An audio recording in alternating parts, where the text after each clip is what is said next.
취임 뒤 처음 참석한 국군의 날 기념식에서 윤석열 대통령은 기념사를 통해 북한의 도발에 맞선 강한 국방력을 강조했습니다. 윤 대통령의 비속어 논란으로 촉발된 여야 간 대치 전선은 더욱 가팔라지고 있는데요. 두 분과 정치권 소식 짚어보겠습니다. 차재원 부산가톨릭대학교 특임 교수, 박창환 장한대 교수 모셨습니다. 두 분 어서 오십시오. 예, 안녕하세요. 네, 윤 대통령 국군의 날 기념사를 통해 북핵에 단호히 대처하겠다, 이러한 강경한 메시지를 내놨습니다. 이 발언 어떻게 들으셨습니까? 앞서 그 자료 화면에서 나왔던 국방부 장관이 도널드 레이건 함에 가서 한 이야기가 힘을 통한 평화의 의지라는 말을 했지 않습니까? 네. 아마 이 말 자체가 이 대통령께서 평소 이 지금 북한 핵 문제에 대처한 하나의 그 수단으로 계속 해왔던 이야기거든요. 그러한 부분들을 오늘 명백하게 이야기한 것이 아닐까라는 생각이 듭니다. 오늘은 특히 국군의 날이잖아요. 네. 그리고 또 계룡대는 뭐 어떻게 보면 우리 국군의 심장이라고 할 수 있는데 여기에서 6년 만에 열린 최대 규모의 그 지금 이 국군의 날 기념식인데 각종 첨단 무기들이 상당히 많이 지금 보여지고, 그리고 특히 지금 뭐 괴물 미사일이라는 세계 최대의 중량의 탄도를 설치할 수 있는 현무 미사일의 발사 장면을 영상으로 공개를 했다고 하거든요. 그것은 이렇게 강력한 이런 의지와 이렇게 무력 시위를 하는 이유는 아무래도 지금 북한이 지금 핵무력을 법제화하고 그리고 또 특히 오늘 아침에도 지금 미사일을 발사하는데 여러 지금 도발 행위를 하고 있기 때문에 여기에 대해서는 강하게 대처하겠다는, 한치도 물러서지 않겠다는 의지를 보여주는 것이 아닐까라는 생각이 듭니다. 특히 오늘 또 국군의 날이기도 하고 하기 때문에 더 그런 의지를 내보인 것이 아닐까 하는 생각이 듭니다만, 또 한편으로는 지금 윤 대통령께서 지금 북핵 문제의 지금 교착 국면을 타개하기 위해서 내세웠던 담대한 구상이라는 방안이 있지 않습니까? 그럼 이걸 이 실현을 위한 또 다른 측면에서의, 그러니까 북한과의 대화 테이블 마련을 위한 외교력 노력도 저는 동시에 같이 진행돼야 되지 않을까 하는 생각도 듭니다. 네, 북한이 오늘 오전 도발까지 최근 일주일간 4번의 미사일 도발이 이어가고 있는 가운데 윤 대통령의 국군의 날 기념사, 교수님께서는 어떻게 들으셨습니까? 이달 말, 조만간 북한의 추가적인 핵실험이 있을 것이다, 이렇게 예고가 되어 있는 상황이기 때문에 북한의 핵 사용에 대한 강력한 경고 메시지는 대통령이 국군의 날을 맞아서 해야 될 당연한 이야기다, 이렇게 평가를 합니다. 시의적절했다고 보고요. 근데 다만 이제 행동하는 동맹을 통해서 북한에 대한 억제력을 가지겠다라고 얘기를 하셨는데, 지금 이제 현실적인 대안이 과연 무엇이냐, 이 부분에 대한 논의는 좀 더 이루어져야 될 것 같아요. 그러니까 윤석열 정부 출범하면서 북한이 보란 듯이 도발들을 계속해오고 있는데, 사실상 북한에 대해서 말로 경고하는 것 외에는 효율적인 어떤 그 대북 억제력, 이것을 보여주지 못했다라고 하는 평가도 있거든요. 두 가지일 겁니다. 만약에 북한이 핵실험을 한다면은 추가적인 아마 대북 제재가 되겠죠. 그런데 추가적인 대북 제재가 이미 러시아와 중국을 통해서 우회적으로 이미 뚫려버린 상황이고, 또 전략자산 전개도 하겠다라고 했지만 지금 항공모함만큼 더 큰 전략자산은 없습니다. 그럼 항공모함이 들어와 있는 상태에서도 지금 북한이 도발을 계속하고 있는데, 그럼 핵실험 이후에는 어떤 방식으로 북한의 도발을 억제할 것인가, 좀 이 부분에 있어서는 좀 우리가 머리를 맞대고 또 대통령실도 추가적인 어떤 고민들을 해야 될 부분이 아닌가 싶습니다. 네. 한편 어제였죠. 윤 대통령 이 국회를 통과한 박진 외교부 장관 해임 건의안에 대해서 공식적으로 거부 입장을 밝혔습니다. 이 국회를 통과한 지 꼭 하루 만인데 사실상 정면 돌파를 선택했다고 봐야 됩니까? 사실 이미 예상된 그 대응을 하신 것이 아닐까 하는 생각이 듭니다. 그제 박진 외교부 장관의 해임 건의안이 국회 통과되기 전 한날 아침에 출근길 문답에서도 박진 장관이 상당히 지금, 그러니까 우리 외교 상황에서는 꼭 필요한 분이다, 그리고 건강을 해칠 정도로 열심히 일하고 있는 분인데, 이런 이야기를 한 걸 본다고 한다면 그때 사실 지금 해임 건의안이 통과된다 하더라도 나는 받아들일 뜻이 없다는 점을 분명히 한 것이 아닐까 하는 생각이 듭니다. 사실 지금 대통령실에서 이렇게 강하게 지금 나오는 이유는 사실 지금 비속어 논란 등과 관련해서 야당에서는 강하게 지금 반발하고 지금 비판을 하고 있습니다만, 아마 대통령실 입장에서는 이것이 어떻게 보면 일종의 자막 조작 사건이라고 규정을 하고 있고 그 자막을 조작한 부분에 있어서는 일종의 한미동맹 이간이라는 정치적 의도로 한 것이 아니냐는 의구심을 갖고 지금 이 일보를 보도했던 MBC를 상대로 강하게 지금 압박하고 있는 상황이고 네. 또 한편으로는 어떻게 보면 지금 이 지난번 순방도 충분한 뭐 성과와 또 이 지금 한일 정상회담 간에 충분한 논의가 있었다는 나름대로의 그 자평을 또 갖고 있는 것 같아요. 그리고 또 특히 지금 이 거대 야당이 힘으로 이렇게 해임 건의안을 밀어붙인 부분에 대해서는 아마 정치적 후폭풍이 만만치 않을 것이라는 계산을 갖고 지금 이렇게 강력하게 대응을 하고 있는 것 같은데요. 근데 향후 관건은 그건 것 같아요. 지금 대통령실에서 이렇게 지금 해임 건의안에 대한 정면 돌파를 하는 부분은 그 나름대로의 판단에서 의한 것이긴 합니다만, 그러나 대의기관인 국회에서 이 민의를 대변한다는 국회에서의 결정을 이렇게 이 지금 대통령실에서 이렇게 법적 구속력이 없다고 해서 이렇게 마냥 거부하는 것이에 대해서 과연 민심이 어떻게 반응할 것이냐. 향후 이 민심의 향배가 이 지금 이 해임 건의안의 이 거부가 과연 지속 가능할 것인지를 결판을 지을 하나의 그러니까 키가 되지 않을까 하는 생각이 듭니다. 네. 윤 대통령의 이런 정면 돌파, 민심은 어떻게 반응할까요? 일단은 해임 건의안은 뭐 국회가 행정부에 대해서 견제할 수 있는 합법적인 수단입니다. 또 이거를 거부하는 것도 대통령의 권한이기 때문에 뭐 여기에 대해서는 더 이상 왈가왈부하고 싶지는 않습니다. 다만 정면 대응하는 거에 대해서 우려스러운 대목이 뭐냐 하면 네. 이번 순방 외교에 대해서 국민들이 그 결과에 대해서 굉장히 실망하고 부정적인 여론이 굉장히 높습니다. 그러면 이것을 좀 되돌아볼 수 있는 최소한의 자성의 계기로 좀 삼을 수도 있는데 자성의 목소리는 하나도 찾아볼 수 없다는 거예요. 지금 오히려 비속어 논란에 대해서 가짜 뉴스 또 한미 동맹 훼손 시도 이렇게 규정을 하면서 정면 돌파를 하고 있는데, 근데 우리가 좀 국민들이 왜 그러면은 순방 외교 결과를 그렇게 부정적으로 보느냐? 한미 동맹을 싫어하는 게 아닙니다. 한미 동맹을 훼손하는 게 비속어가 한미 동맹을 훼손했는지, 아니면 뭐 장관 회의만이 한미동맹을 훼손했는지라고 느끼는 것보다는 오히려 IRA처럼 우리 국민들의 어떤 먹거리 부분에 대해서 뒤통수를 맞은 거에 대해서 이게 한미동맹을 더 훼손했다고 보는 국민들이 더 많다라는 거예요. 이런 국민들의 감정까지 같이 포함해서 심사숙고할 필요가 있는데 이런 부분에 대해서는 대통령실이나 여권이 전혀 국민들의 목소리를 들으려고 하지 않은 것 같아서 저는 뭐 해임 건의안을 냈냐 또는 그걸 거절했냐 이거보다는 그 안에 숨겨진 국민들이 지금 한미동맹에 대한 불만 이 부분을 대통령실이 잘 새겨들어야 될 텐데 그런 노력이 좀 부족한 거 아니냐. 그렇다고 본다면은 국민들이 이번 사태에 대해서 부정적인 여론이 바뀔 어떤 계기점이 보여야 되는데 지금의 강대강 대치가 과연 국민들이 그러면은 윤석열 정부에게 다시 힘을 실어줄 계기점이 될 수 있을까? 어떠한 자성이나 반성이 없는데 좀 그런 점에서 본다면 여론 추이가 크게 바뀌지는 않을 거다 이렇게 볼 수 있겠죠. 네, 이 윤 대통령의 비속어 논란을 둘러싸고 여야 그리고 대통령실 모두 한치의 양보가 없이 정말 강대강 대치로 흘러가고 있거든요.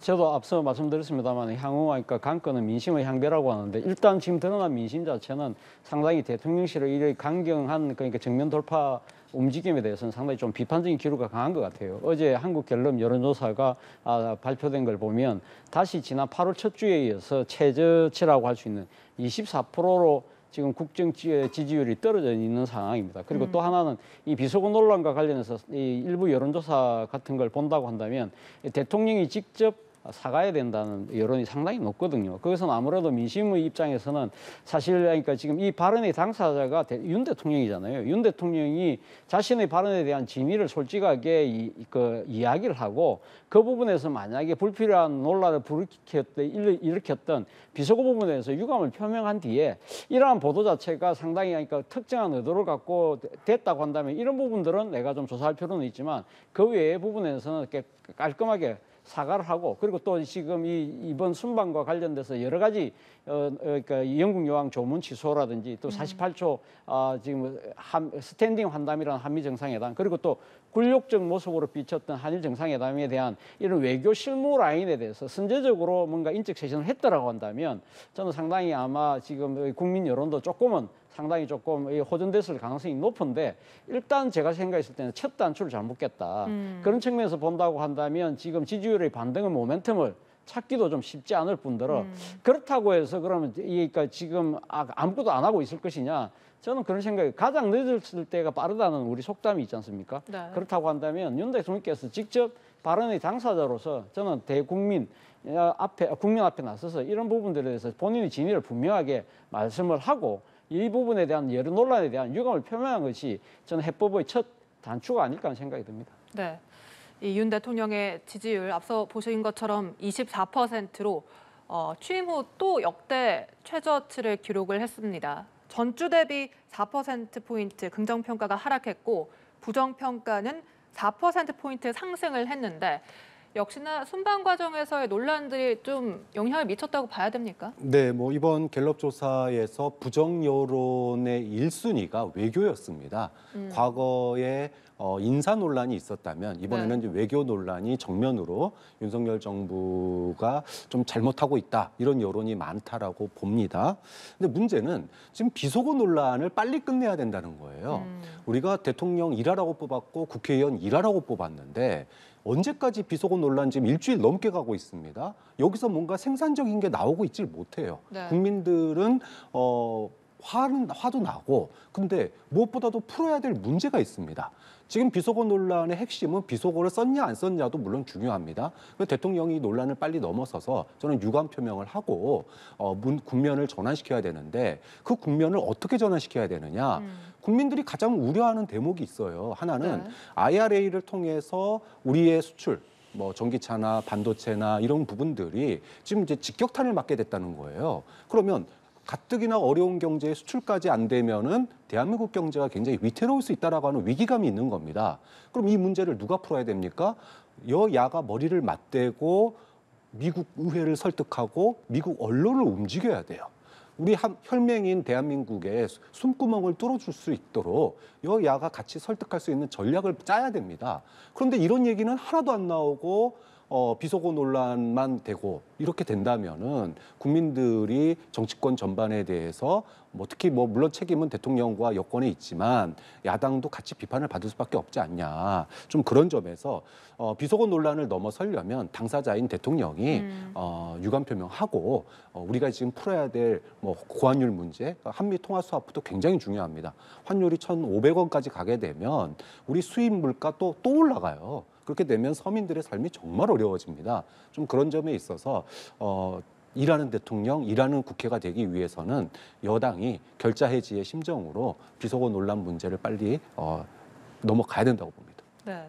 지금이라도 윤 대통령의 사과나 유감 표명 정도는 필요하다 이런 입장이신데 당장 김대기 대통령 비서실장은 이 바이든이란 말이 들리지 않았고 또 비속어도 들리지 않았다 이렇게 밝히면서 윤 대통령이 사과를 할까요?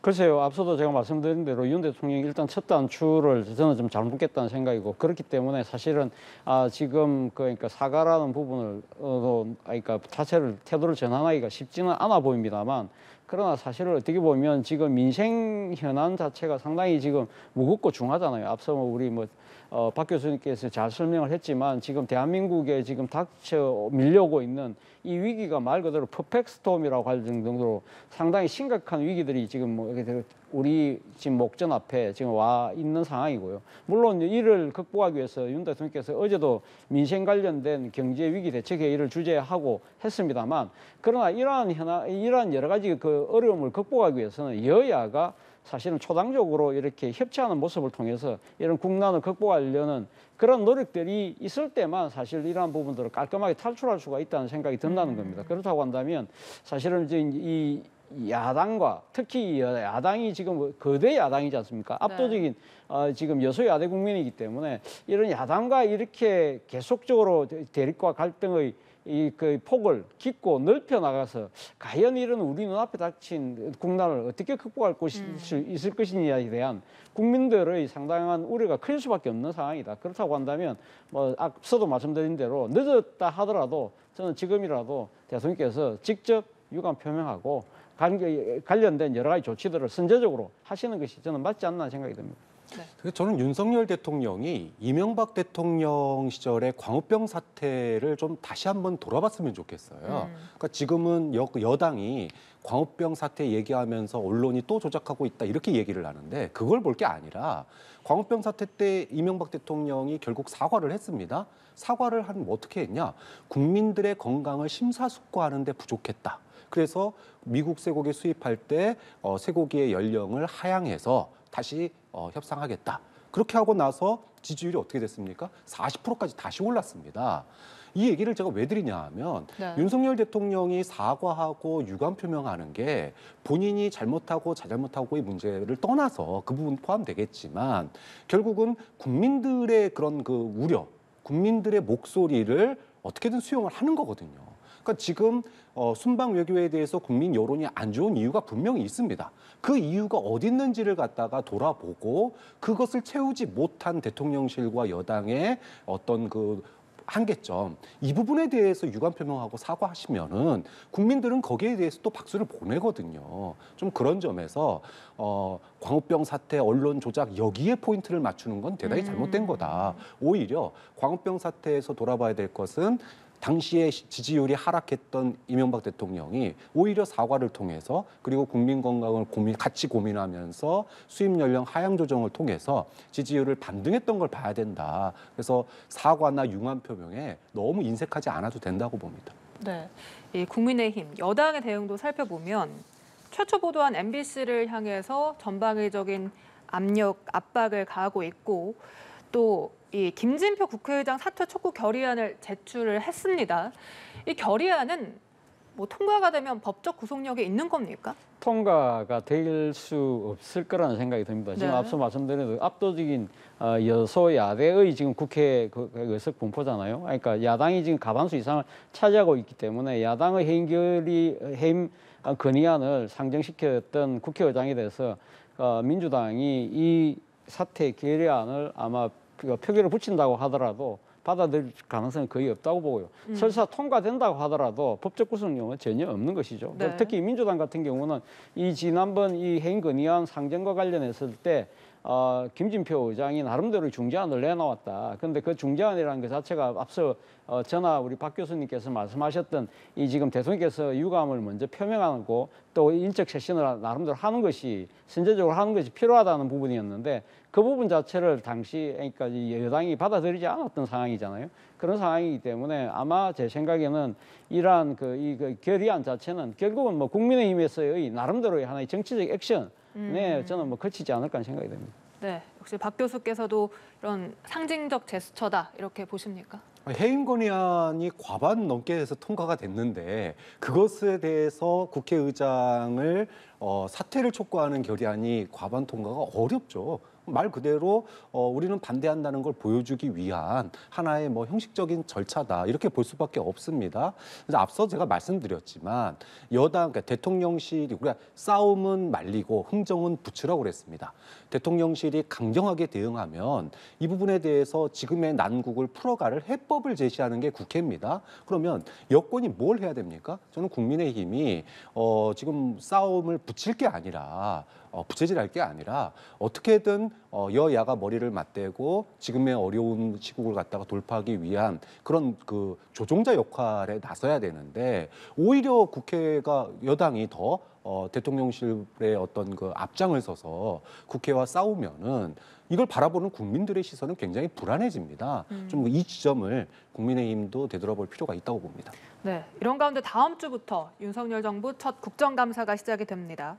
먼저 민주당은 이 대통령실 집무실의 용산 이전 비용에 관해서 지금 1조 790억 원에 달한다라면서 벼르는 모습인데 대통령실은 반박하는 모습이거든요. 이 사안은 어떻게 보십니까? 대통령실에서는 민주당이 이야기하고 있는 대통령 집무실 이전 비용이 지금 1조가 넘는다는 부분은 사실 좀 부풀린 측면도 있고 또 하나는 다른 예산들을 갖다가 지금 갖다 붙인 것이다. 예를 들면 지금 그러니까 집무실 이전과는 상관없는 비용이라든지 아니면 집무실 이전 이전부터 꾸준히 해왔던 사업들에 대해서 민주당이 이것까지 대통령실 그러니까 이전 비용이라고 상당히 쫄중에 침소봉대하는 그런 정치적인 지금 주장을 하고 있는 것이라고 지금 이야기를 하는 것인데요. 그러나 어쨌든 제가 봤을 때는 지난번 영민관 논란, 신축 논란에서도 불거졌듯이 사실 그러니까 윤 대통령이 당선자 시절에 이야기했던 대통령 집무실 이전 비용은 496억일 것이라는 부분보다는 분명히 플러스 알파가 있는 건 사실이잖아요. 그렇다고 한다면 지금 내년 예산에도 아마 지금 대통령 이전과 관련된 추가 소요 비용에 대해서 어떤 식으로든 여러 각 부처의 예산이 들어가 있을 것인데 이 부분과 관련해서는 지금 여야가 바라보는 시각 자체가 너무 다르기 때문에 사실은 이 지금 대통령실 그 이전 비용과 관련된 이 예산이 아마 자칫 전체 국회 지금 본예산이 그 600조가 넘는 예산인데 이 예산 처리에 상당한 일종의 뭐랄까요 쟁점, 최대의 쟁점 걸림돌이 될 가능성이 높다. 그렇기 때문에 문제는 이 지금 대통령실 이전 비용과 관련된 이 한 1조 규모 내지는 이거보다 훨씬 더 적을 수도 있는 여당의 여건들의 주장대로 한다면요. 이것이 자칫 어떻게 보면 국가 전체 예산의 그러니까 충실한 심의를 가로막는 하나의 정치적 장애물이 될 가능성이 높다. 그런 측면에서 국민의 한 사람으로서는 상당히 좀 우려되는 측면이 분명히 있는 것이죠. 그렇기 때문에 여야가 사실은 이 부분에 대해서는 진짜 꼼꼼하게 진짜 누구 말이 맞는지 빨리 조속히 그러니까 저는 따져볼 필요가 있지 않나 하는 생각이 듭니다. 네, 국정감사에서 여야가 이 어떤 말이 맞는지 따져봐야 한다고 하셨는데 이게 따져볼 수 있겠습니까?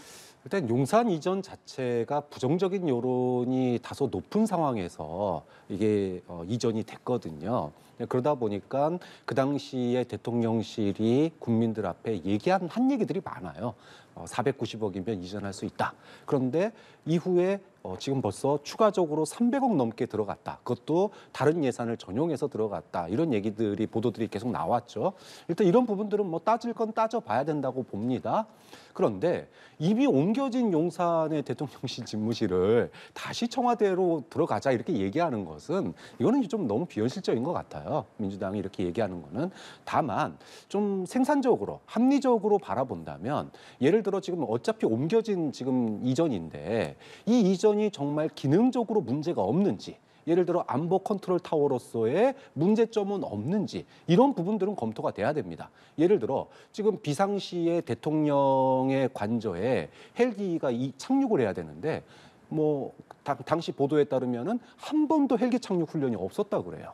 이런 것들은 지금 만약에 그러면 비상 상황이 발생하면 대통령의 동선을 어떻게 짜서 안전한 대통령의 안전과 그다음에 컨트롤 타워로서의 기능을 어떻게 할 것인지 이런 부분들이 그동안에 이제 언론 보도를 통해서 나온 것들도 꽤 있거든요. 문제점들이. 이런 문제점을 현실적인 대책들 비용은 적게 들면서 다시금 지금 과거 청와대 수준에 준하는 그런 안보 컨트롤 타워로서의 기능을 할 수 있도록 이런 부분들의 문제점은 없는지 그리고 예산을 예산을 적게 투입하면서도 할 수 있는 방안은 없는지 이런 부분들을 따진다면 국민들은 용산 이전에 대한 뭐 자잘못 이런 부분들에 대한 책임은 책임이고 옮겨진 것에 대해서 국가의 안보 컨트롤 타워로 든든히하는 모습을 보인다면 여야 모두가 박수받지 않을까 싶습니다. 네.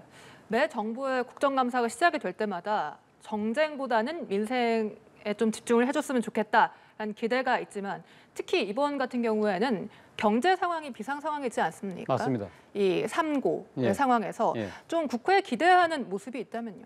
일단 뭐 지금 그러니까 앞서 말씀드린 대로 고환율, 고물가, 고금리 때문에 민생 자체가 상당히 힘들잖아요. 그렇다고 네. 한다면 민생의 부담을 덜어줄 수 있는 여러 가지 방안들이 아마 좀 구체적으로 진행될 필요가 있다. 그런 부분들에서 문제는 이 지금 여당 같은 경우는 지금 대규모 감세 법안을 지금 마련하고 있는 상황인데 특히 부동산에 관련된 그런 부분들에 대해서 지금 그러니까 민주당 같은 경우 부자 감세라고 강하게 반발하고 있잖아요. 그런 부분들의 간격을 어떻게 좁히느냐. 사실은 그 간격은 좁힐 필요가 있다는 생각이 듭니다. 그렇기 때문에 이걸 너무 정쟁화해서 이렇게 정치적인 일종의 자존심을 걸고 싸우기보다는 정말 민생과 국익을 위해서 어떤 것이 최선의 방안인지를 저는 상당히 정치적 타협점을 찾을 필요가 있다. 그리고 또 하나의 문제는 지금 상당히 지금 어려운 국민에 있어서의 국민 혈세가 펑펑 이렇게 사용된 여러 가지 또 이 문제의 또 사업들이 꽤 있잖아요.